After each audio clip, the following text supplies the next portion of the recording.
अहिले यो बिना म बाँच्दिनँ।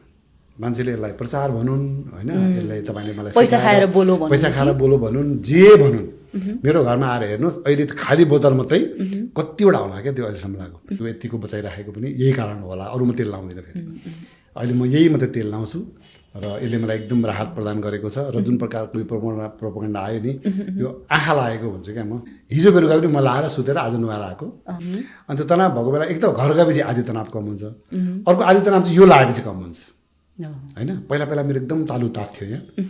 अनि यति हो कि अप्ठ्यारो पर्दा मैले सास छोडेको छैन, किनकि मैले लगाएको छु र मलाई यसले शीतलता प्रदान गर्छ, तनाव कम गर्छ।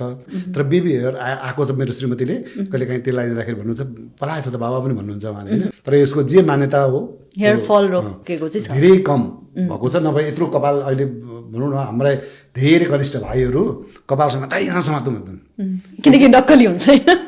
एक दिन त ओहो भाइ भनेर टाउकोमा हात राखिदिएको, दाइ भनेर उसले हात तानेको एकजना भाइले। त्यस कारणले त्यो त स्थिति छैन नि त होइन। अनि हिजो जुन बेलुका लगाएँ अब त्यो सिद्धिएछ अनि म अर्को गाडीबाट निकाल्छु भनेर गाडीमा छ मसँग। अनि कतिले त मसँग माग्नु पनि हुन्छ क्या, श्रीकेश दिएन एउटा भन्नुहुन्छ बाटोमा पनि। अनि कतिले दाइ भ्रम छ कि यो मेरो भन्ने पनि छ।